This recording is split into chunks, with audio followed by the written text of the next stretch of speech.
모두에게 은혜를 주시기를 소망합니다. 오늘 말씀을 묵상할 때 우리 첫 예배를 여러분들과 함께 어떤 주제로 드릴까 기도하고 또 준비를 하는 과정 가운데 어떤 의미에선 우리가 이미 모르지 않는 주제이고 우리가 이미 알고 노력하고 있는 주제이지만 그리고 어떤 의미에서 되게 작은 문제일 수도 있겠습니다.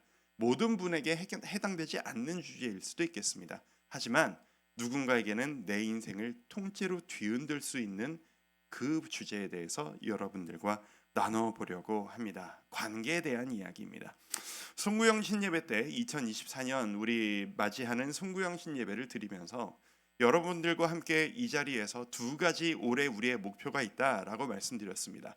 첫 번째가 복음이요. 두 번째가 교제입니다. 여기 있죠. 여기 복음 교제. 두 가지 주제를 가지고 우리가 1년 동안 노력해 봅시다라고 여러분들께 권면을 드렸었습니다. 복음과 이 교제를 생각한 지는 저에게 꽤 몇 주가 된 이야기여서 복음에 대해 생각하고 또 우리 주함께 교회 교제, 우리 성도님들 가운데 어떤 교제가 풍성하게 일어났으면 참 좋겠다라는 수많은 기도들과 생각들을 하게 되면서 복음이야 뭐 의심할 나위가 없는데 복음이야 너무나도 확연한 목표와 방향성이 있는데 이 교제라고 하는 것에 있어서 우리에게 참 도전거리가 많구나라는 생각을 요즘 저 혼자 참 많이 하고 있습니다. 뭐 하나씩 여러분들과 또 다락방을 통해서 도전할 거리가 앞으로 많을 것이라고 생각이 됩니다.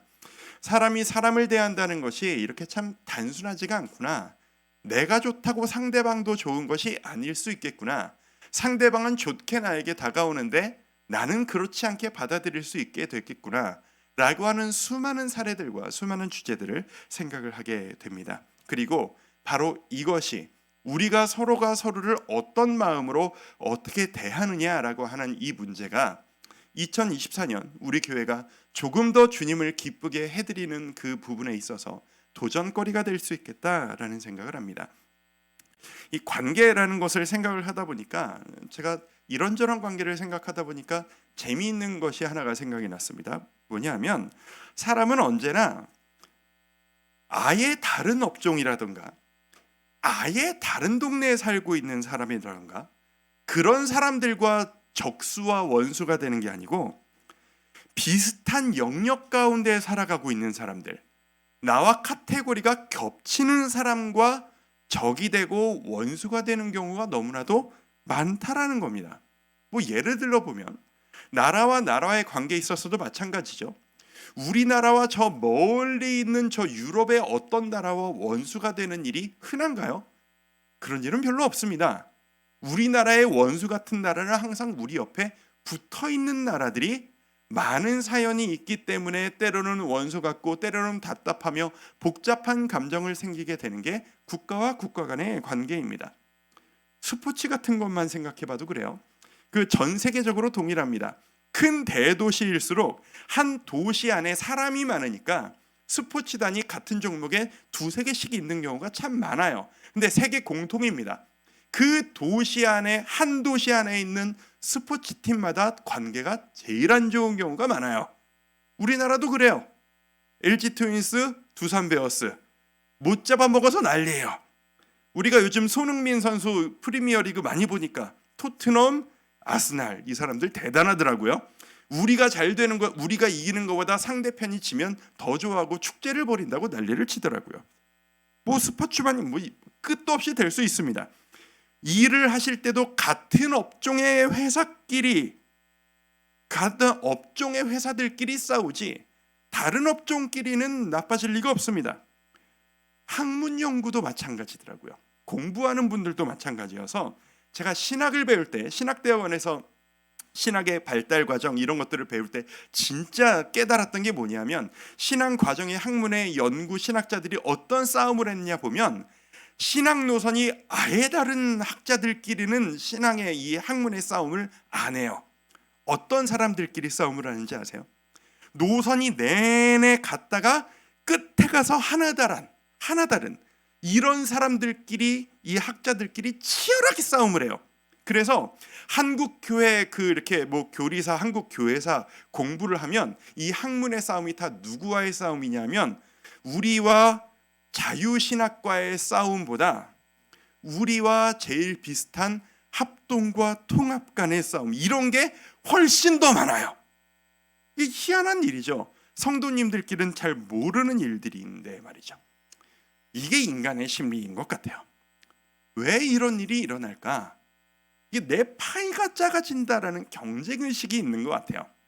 남이면은 내 것을 건드리지 않는데 같은 파이 안에서 싸움을 하고 경쟁을 하고 있으니까 상대방이 잘 되면 내 거가 줄어드는 거예요.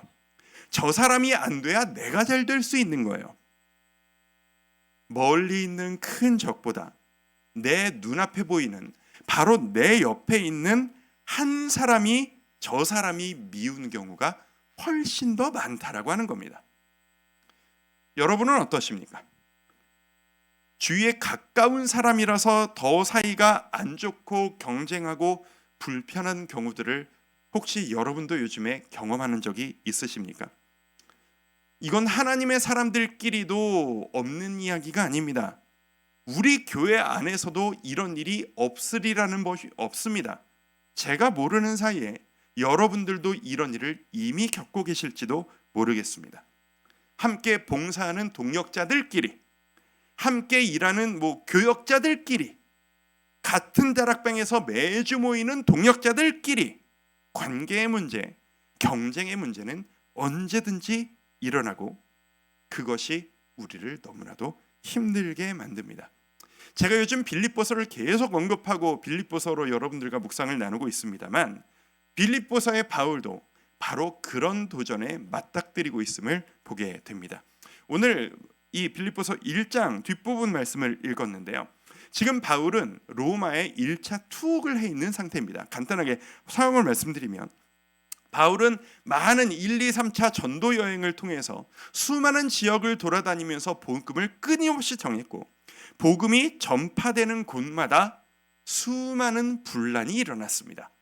바울이 전하는 복음이 워낙 과격하게 전하고 급진적으로 전하기도 했지만 나중에는 복음을 듣는 사람들이 복음이 뭔지를 처음 듣는 지역에서 복음을 전하다 보니 가는 곳마다 분란이 일어나게 되었습니다. 때로는 매를 맞고 때로는 감옥에 갇히며 사람들에게 손가락질을 받으며 그런 일이 반복되던 중 이 로마 시민권을 가진 바울이 상소를 한 거예요. 그래서 로마 본토로 압송이 돼서 지금 로마에 있는 상태입니다. 갇혀 있는 게 지금 정식 감옥까지는 아니고요. 자택연금 같은 상태입니다. 집에 갇혀 있고 너는 이 집을 떠나면 안 된다. 문 앞에 지키고 있는 군사가 있는 상태입니다. 집 밖으로 나가서 복음을 전할 수는 없지만 집 안에서의 생활은 상대적으로 자유로워서 소문을 듣고 복음을 잘 가르칠 수 있는 선생님이 오셨다라는 말을 듣고 예수님을 믿고 싶지만 잘 모르는 사람들이 끊임없이 이 바울이 거하고 있던 집으로 들어왔습니다. 그리고 이 집안에서 바울은 끊임없이 복음을 가르치고 전했습니다. 바울은 그 집안에서 끊임없이 몰려드는 사람들의 이야기를 들으면서 이 로마 지역뿐 아니라 저 멀리에서 내가 있었던 수많은 교회들에서 지금 나에 대해서 뭐라고 이야기하고 있는지 수많은 소식들을 계속 전해 듣게 되었을 것입니다. 선생님, 어디 지역에서 이런 말을 했답니다. 어떤 교회가 지금 이런 도전을 겪고 있답니다. 이런 성장을 이뤘고요. 어디는 이렇게 사이가 안 좋답니다. 수많은 이야기들이 들렸었겠죠. 그리고 그 이야기들 중엔 선생님, 지금 선생님에 대해서 사람들이 무슨 이야기하고 있는지 아세요? 이런 이야기들도 심심치 않게 들려왔을 것입니다. 바울을 바라보는 이야기들은 갈라졌습니다. 유대인들 중에서도 바울을 싫어했던 유대인들, 그러니까 이제 예수님을 믿지 않고 여전히 율법 가운데 매여 있었던 전통적인 신앙을 가지고 있는 유대인들은 이 눈의 가시 같은 바울이 이제 갇혔으니 이제 좀 조용하겠지라는 기대를 가지고 바울을 바라보는 유대인들이 있었을 것입니다. 동시에 이 로마 지역 사람들도 바울을 바라보면서 그래, 너 갇혀서 조용히 좀 있어라 라고 하는 사람들이 꽤 있었다라는 기록이 있습니다. 왜냐하면 바울이 가는 곳마다 싸움이 나니까요. 바울이 뭔가 가르침만 주면은 웅성웅성하고 사람이 둘로 갈려져 가지고 난리가 나니까요. 그런데 바울은 정작 그런 유대인들이나 로마 사람들에 대해서는 큰 마음을 쓰지 않았었던 것 같습니다. 오히려 바울이 신경 쓰는 사람들은 누구냐? 나를 저렇게 대놓고 반대하는 사람이 아니라 나와 같은 편에 있으면서, 그러니까 나와 함께 예수 그리스도를 나의 구주로 믿고 있으면서도 나를 싫어하는 사람들, 곧 교회 사람들이었습니다. 교회 사람들 중에서도 바울의 투옥을 바라보는 태도가 두 가지로 나뉘었었던 것 같습니다. 자, 바울의 투옥을 보는 성도들의 두 자세가 있었어요. 첫 번째, 바울의 투옥을 보고 더욱 복음에 열정을 가졌던 사람들이 있었던 것 같습니다. 이 투옥 중에 끊임없이 복음을 전하는 모습을 보면서 왜 그런 사람들 있지 않습니까? 누군가 중요한 가치를 지켜내기 위해 어려움을 무릅쓰고 목숨을 부릅쓰고 막 달려들고 열심히 노력하는 사람을 보면 그 사람을 보고 더 불타오르는 사람들이 있죠. 우리도 저 길을 갑시다. 저 선생님의 길을 따라 우리도 따라갑시다 라고 하는 사람들. 이렇게 잘 동기부여를 받는 사람들이 있어요.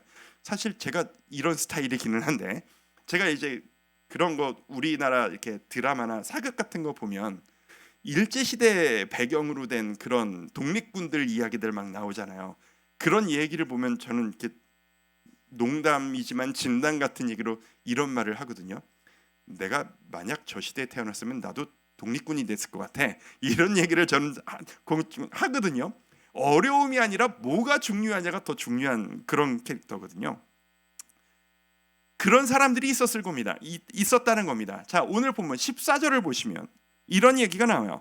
형제 중 다수가, 그러니까 많은 사람들이 이랬단 얘기예요. 나의 매임으로 말미암아, 내가 지금 갇혀 있는 것으로 말미암아 주 안에서 신뢰함으로 겁없이 하나님의 말씀을 더욱 담대히 전하게 되었느니라. 내가 이렇게 잡혀가는 것을 보고 나도 잡혀가면 어떡해, 난 못하겠어가 아니라 열정의 지도자를 따라가는 열정의 성도들, 그 모습이 얼마나 기특하고 뿌듯하게 바울이 보고 있었겠습니까? 그런데 모두가 그랬던 것은 아닌 거예요. 다른 모습의 사람들도 있었습니다. 자, 어떤 사람들이 있었냐? 두 번째, 질투심을 가지고 복음을 전하는 사람들이 있었다라는 겁니다. 복음은 복음이고 질투는 질투지, 질투심으로 복음을 전한다는 게 도대체 무슨 소리냐?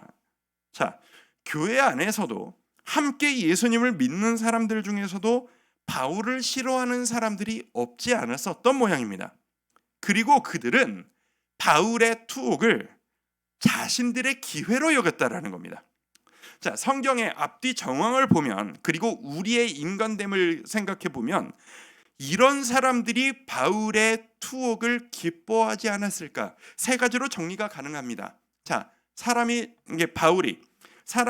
바울이 간 것을 싫어했던 우리의 유형이라고 생각해도 되겠습니다. 첫 번째, 스타일이 달라서 바울이 싫었던 경우입니다. 늘상 계속 반복해서 말씀드리지만 바울은 강했습니다. 빨랐던 사람입니다. 결과가 빨리 나와야 하는 사람입니다. 그런 바울의 스타일이 나하고는 너무 안 맞는 겁니다. 그래서 나랑 다른 방식으로 일하는 저 사람이 그냥 불편한 거예요. 그냥 싫은 거예요. 아니, 왜 일을 저렇게까지 하나? 사람들 마음 좀 만져가면서 하지, 좀 천천히 돌보면서 하지. 반감을 가지는 사람들, 스타일이 달라서 싫어했던 사람이 있었을 겁니다. 두 번째, 바울의 과거가 잊혀지지 않아서 과거를 들먹이면서 싫어했던 사람이 있었을 겁니다. 이런 일들은 요즘에도 너무 많이 일어나죠. 인터넷에서 뉴스를 보면 댓글에 달리는 이야기들입니다. 과거에 이 사람이 옛날에 무슨 일을 했었냐 하면 말이지, 옛날에 이 사람이 예수 믿는 사람 잡아 죽이던 사람이더라고. 내가 아직도 그때를 생각하면 아직도 이가 갈린단 말이지 라고 하면서 지금의 모습이 아니라 옛날 일을 들먹이면서 난 이 사람을 인정할 수 없다 라고 사람을 미워하는 경우. 세 번째입니다. 질투심을 가진 경우가 있습니다. 왜 저 바울이 뭐가 그렇게 특별하다고, 저 사람이 나보다 뭐가 그렇게 뛰어나가지고 갑자기 저렇게 부각을 받나, 왜 다들 이렇게 바울하고 저 사람들 말만 들으려고 하나. 질투심에 바울이 싫었던 사람도 있을 겁니다. 이건 우리에게도 있는 이야기입니다. 우리 교회 안에도 있는 일이 있을 수 있습니다. 내가 누군가가 불편하다라고 할 때 스타일이 달라서 과거를 생각하면서, 사실 이것은 뭐 그 사람의 인격이라든가 이런 거 복합적으로 생각해야 됩니다만, 세 번째, 질투심을 가지고, 질투심도 뭐 여러 가지 원인이 있겠죠. 내가 자존감이 나서, 내가 인정 욕구가 강해서. 오늘 본문에 등장하는 사람들은 세 번째 케이스입니다. 질투가 났던 거예요. 17절을 제가 쉬운 성경으로 한번 읽어볼게요. 같이 한번 읽어볼까요? 쉬운 성경. 제 말투가 좀 쉬운 이야기인데 같이 한번 읽어보겠습니다. 시작. 그러나 그렇지 않은 사람들은 이기적인 마음으로 자신들이 높아지기를 원하는 뜻에서 또 감옥에 있는 나를 속상하게 하려고 더 열심히 그리스도를 전합니다. 잠깐만 저거 띄워놔 주세요. 자, 바울이 너무 갑자기 이 교회 안에서의 스타가 돼가지고 주목을 받으니까 이게 질투가 나는 겁니다. 그러다가 바울이 감옥에 갇혔다라고 하니까 지금이 기회다라고 하면서 열심히 사역을 하기 시작했다라는 거예요. 이게 사람이 참 그렇지 않습니까? 저기 보면 감옥에 있는 나를 속상하게 하려고 더 열심히 그리스도를 전합니다. 이게 말도 안 되는 이야기 같지만 실제로 이런 사람들이 있다라고 하는 것이 안타까운 현실입니다. 이게 없는 이야기가 아닙니다. 자, 이 두 무리의 사람들, 바울의 투어를 보고 더 열심히 순수한 마음으로 복음의 열정을 가지는 사람들과 질투심을 가지고 복음의 열정을 가진 사람들이 확연한 대조를 이루기 시작합니다.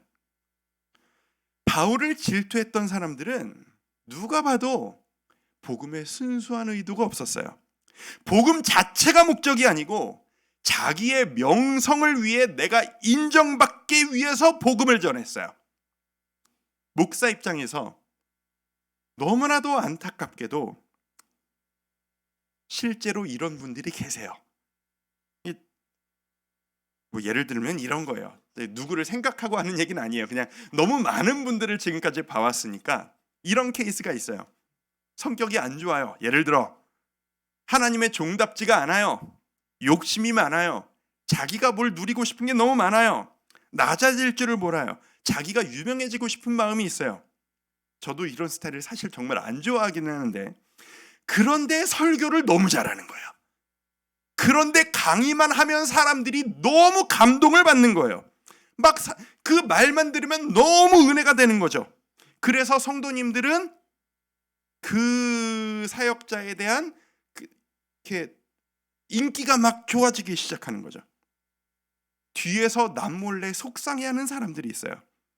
저 사람이 어떤 사람인지를 몰라서 그래. 내가 저 사람이 어떤 사람인지를 알아서 다 은혜 받는데 나는 은혜를 못 받겠다라는 거예요.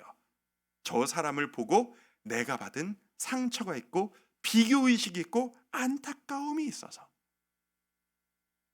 우리에게도 있을 수 있는 이야기인 겁니다. 지금 저 사람이 하고 있는 아름다운 사역, 지금 저 사람이 전하는 아름다운 복음의 내용과 상관없이 저 사람이 내가 안 맞아서 저 사람이 하는 사역이 인정이 안 되는 경우, 바울의 마음이 어땠을 거라고 생각하십니까? 나의 불행을 딛고 내가 감옥에 갇혀 있는 동안 옳았구나, 내가 더 열심히 사역을 열심히 해서 내가 바울보다 더 인정받는 일꾼이 되리라. 이런 소식 들으면 바울이 속 좀 상하겠지? 자기 수준으로 남을 평가하면서 이 의도가 뻔히 보였던 바울, 얼마나 용납할 수 있었을까요? 그런데 여기서 바울이 놀라운 고백을 하는 겁니다. 한마디로 하면 이겁니다. 그게 뭐 어때서 그러냐? 라는 거예요. 상관없다라고 하는 거예요. 18절 말씀을 제가 한번 읽어드립니다. 그러면 무엇이냐? 거칠애로 하나 참으로 하나 무슨 방도로 하든지 전파되는 것은 그리스도니 이로써 나는 기뻐하고 또한 기뻐하리라. 사람들이 바울을 찾아와서 그 가택연금에 갇혀 있는 바울을 찾아와서 선생님, 지금 사람들이 뭐라고 하고 있는지 아세요? 바울보다 자기가 더 유명해지겠다고 사역자면서 무슨 소리를 뒤에서 하고 있는지 아세요? 막 성토를 했겠죠. 거기에 대고 바울의 대답은 괜찮다. 그들이 무슨 의도로 전한다고 해도 그들이 전하는 복음이 잘못된 건 아니지 않느냐. 나는 어떤 모양으로든 복음이 전해지고 있다는 사실이 너무 기쁘구나.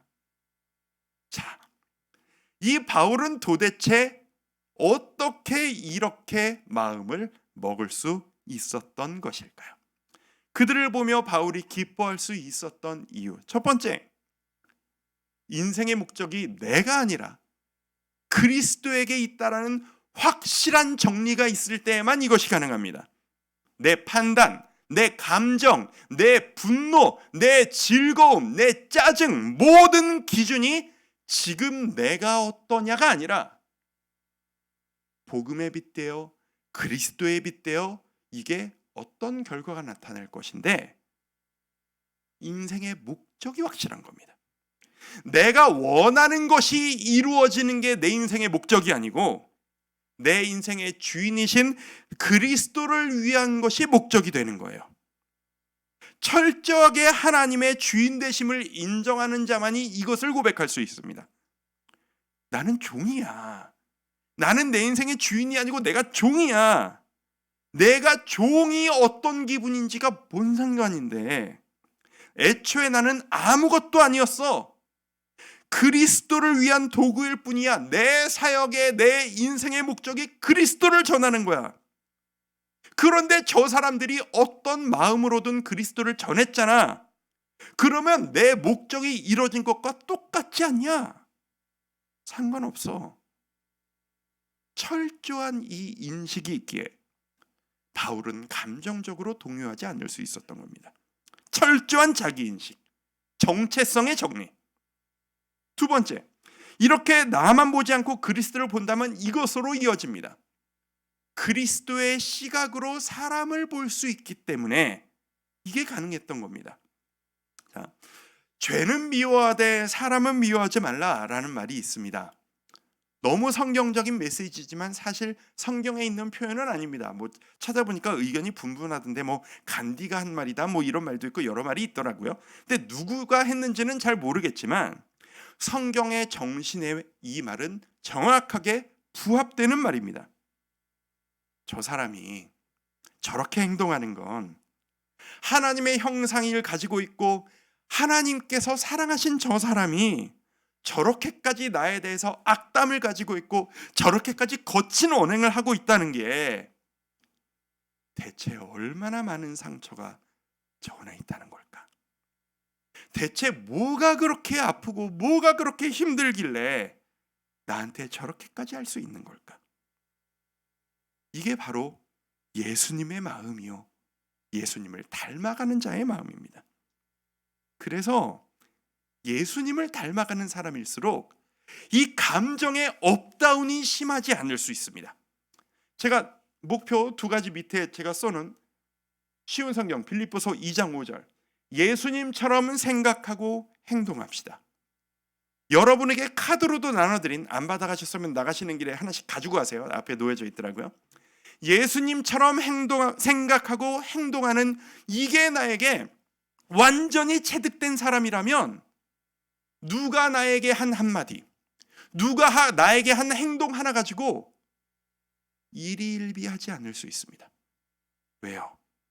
예수님이라면 그러셨을 것이기 때문입니다. 예수님이 사람의 한마디에 울컥하시고 예수님이 나에게 잘해주는 한 사람의 마음에 또 울컥하시고 이런 모습 기억하십니까? 언제나 동일하셨던 예수님이십니다.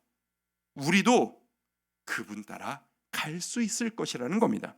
세 번째, 어떻게 그렇게 할 수 있는가? 최후 평가를 하나님이 하실 것이라는 걸 믿기 때문에 그런 것입니다. 저 사람이 나쁜 사람이냐 괜찮은 사람이냐의 판단자가 내가 아니라 하나님이시라는 철저한 기준.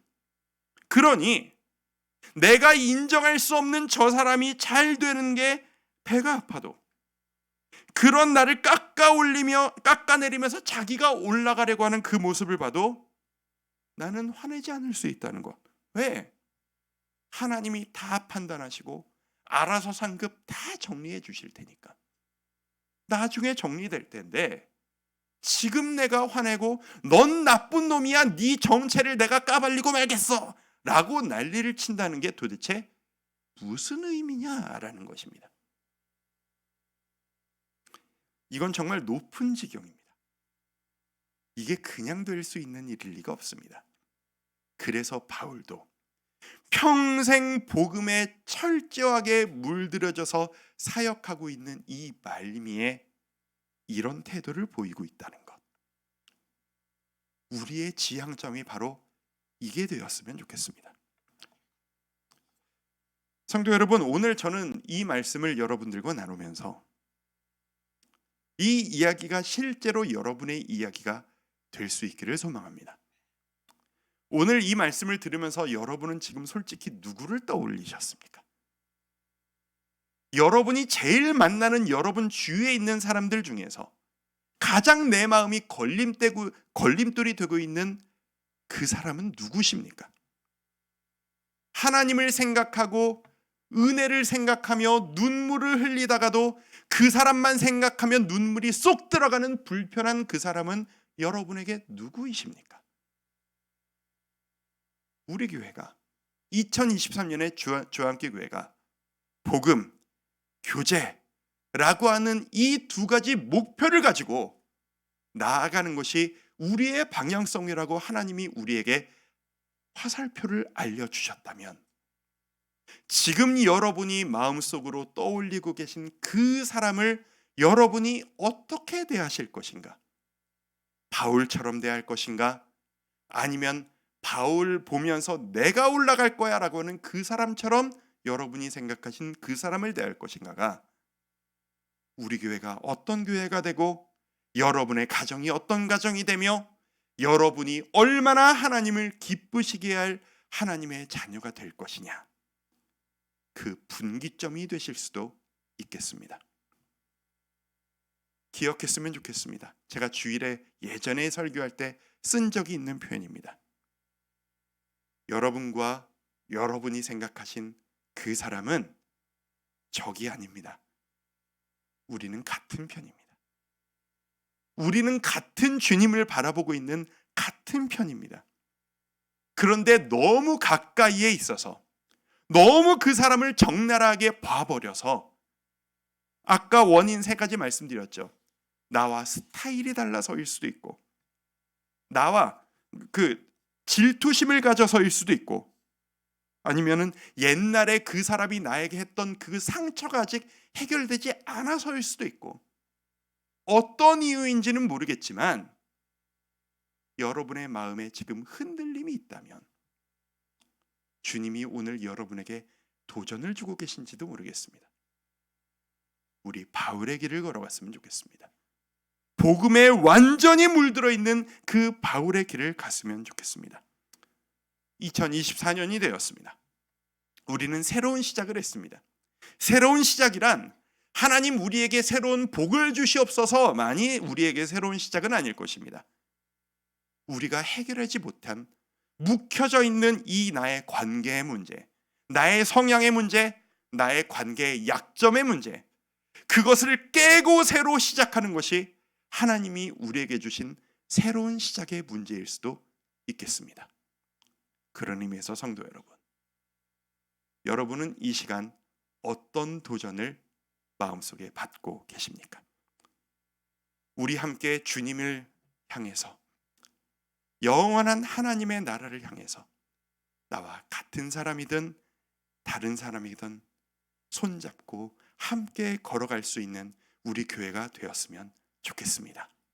예수님의 12 제자들도 모두 달라서 때로는 싸움을 하고 다투고 네가 높냐 내가 높냐를 다퉜던 그 제자들이 2년 넘게 예수님과 함께 자고 함께 먹으면서 훈련을 받았던 제자들의 현실이었습니다.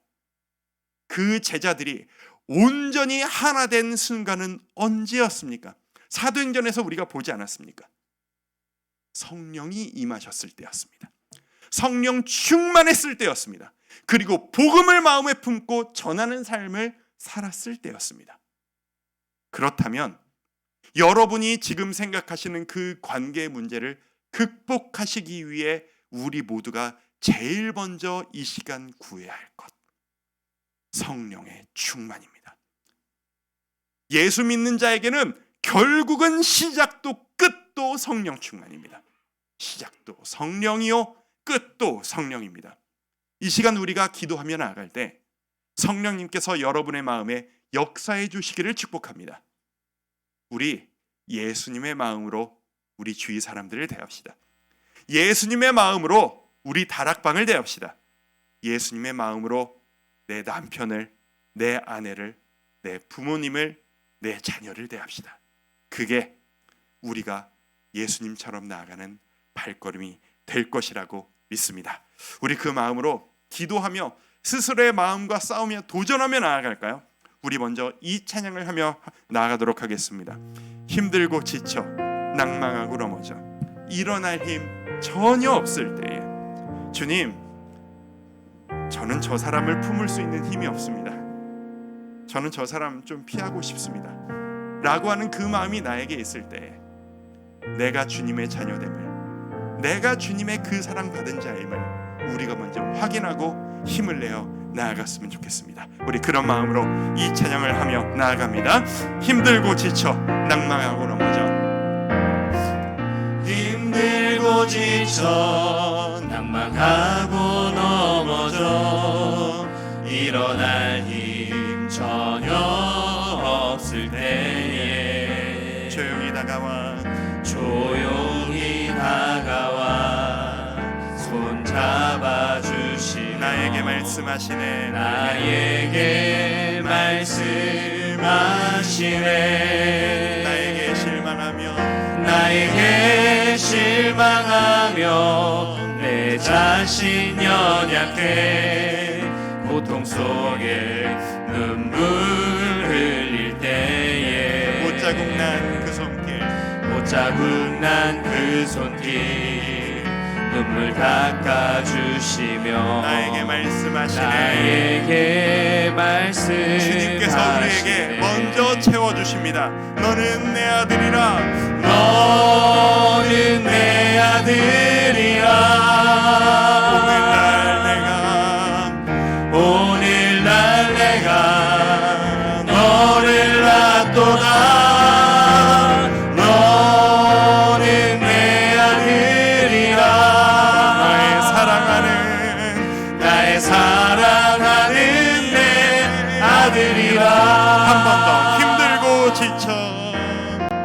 힘들고 지쳐 낭망하고 넘어져 일어날 힘 전혀 없을 때에 조용히 다가와 손 잡아 지금도 주님께서 여러분에게 말씀하십니다. 나에게 말씀하시네.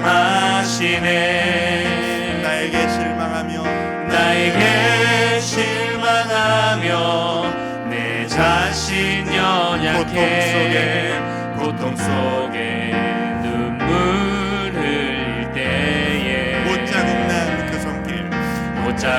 난 그 손길 눈물 닦아주시며 나에게 말씀하시네. 내가 너를 얼마나 사랑하는 줄 아니 하는 그 마음으로 너는 내 아들이라. 오늘날 내가 너를 낳도다. 너는 내 아들이라. 나의 사랑하는 내 아들이라.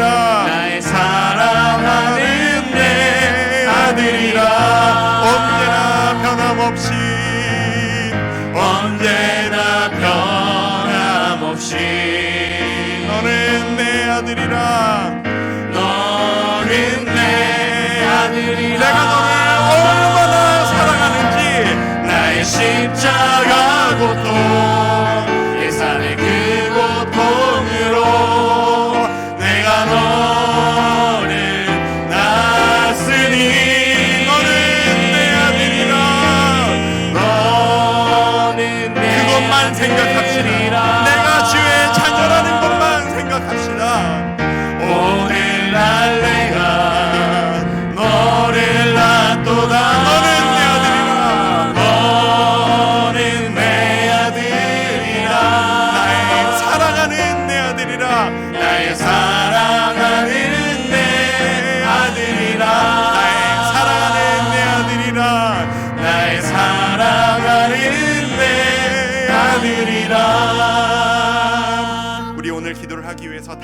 몇 단계가 필요합니다. 우리 1단계입니다. 방금 찬양했던 것처럼 우리 여기에만 집중합시다. 내가 주님께 얼마나 많은 사랑을 받고 있는지, 주님께서 나를 얼마나 소중하게 여기시는지, 내가 나를 평가하는 것과 상관없이 주님께서 나를 얼마나 사랑하시는지 그것만 생각하며 집중합시다. 주여, 성령 충만을 허락하여 주옵소서. 이 시간 나에게 뜨거운 은혜를 허락하여 주셔서 내가 사랑받고 있는 자라는 걸, 주님께 내가 얼마나 소중한 존재라는 걸 다시 한번 깨닫고 주님의 은혜 안에 뜨겁게 거하는 우리가 제가 되게 하여 주옵소서. 우리 같이 한번 기도하며 나가겠습니다. 기도합니다.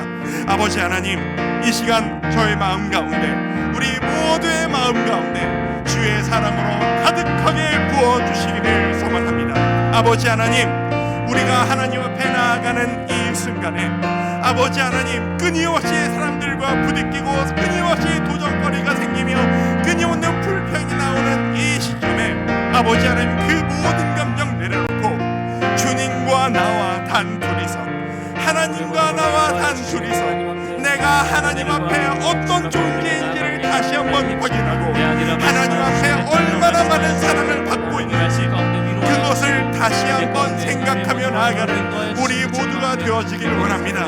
이 시간 기도하는 우리 모두에게 은혜와 능력을, 성령 충만을 주여 허락하여 주시옵소서. 하나님, 우리가 세상에서 살아가는 주님을 대할 때가 너무나도 많아서 내가 할 일이 무엇인지만 신경 쓰고, 내가 얼마나 잘했는지만 신경 쓰고, 나만 하나님 앞에서 받고 누리면 된다는 그 태도로 주님과 교회를 대할 때가 얼마나 많은지를 주님 앞에서 반성합니다. 아버지 하나님, 하나님 앞에 내가 하나님 앞에 어떤 존재인지 확실한 나의 정체성을 가지고 하나님 앞에 내가 무엇을 위해 있는 존재인지를 깨닫고 나의 많은 일상들과 걱정들과 그 모든 걱정들과 두려움들을 내어놓고 이 시간 오직 주의 은혜에 붙들려 나아가는 그런 우리 모두가 되어지도록 붙잡아 주시기를 원합니다. 그 모든 것의 시작이 내가 얼마나 주의 사랑을 받고 나아가는 존재인지를 깨닫고 하나님 앞에 나아가는 것이라면 아버지 하나님, 내가 주님 앞에 정금되는 끊임없이 우리를 아버지 하나님, 내가 하나님 앞에 사랑 가운데 온전히 담대 뜨거운 심령을 유지할 수 있기를 소망합니다. 하나님의 은혜를 더해 주시는 것 들어갑니다. 하나님 주시면 내가 얼마나 2024년 모든 걸로 걸을 수 있도록 하나님의 은혜를 더해 주시기 소망합니다. 주님과 함께 경험하며 나아가는 우리 사랑 가운데 모두가 온전히 나아갈 수 있는 귀한 시간 될 수 있도록 아버지 하나님, 우리에게 은혜를 더하여 주시옵소서. 아버지 하나님, 우리에게 능력을 더하여 아버지 하나님, 우리에게 뜨거운 심장을 주여 허락하여 주시옵소서. 주를 향한 뜨거운 심장, 아버지 하나님 앞에 아직 판단하며 나아간다 모든 마음들, 함께 가운데 어려움했던 모든 모습들 가운데 기준들 가운데 모든 것을 다시 깨뜨리고 하나님의 사랑으로 상대방을 바라보며 하나님의 은혜로 나의 모든 마음이 덮어지며 기복의 모습이 아니라 정말 예수의 십자가의 은혜를 바라보며 나아가는 원합니다. 우리 한 번 더 기도하며 나아갈 때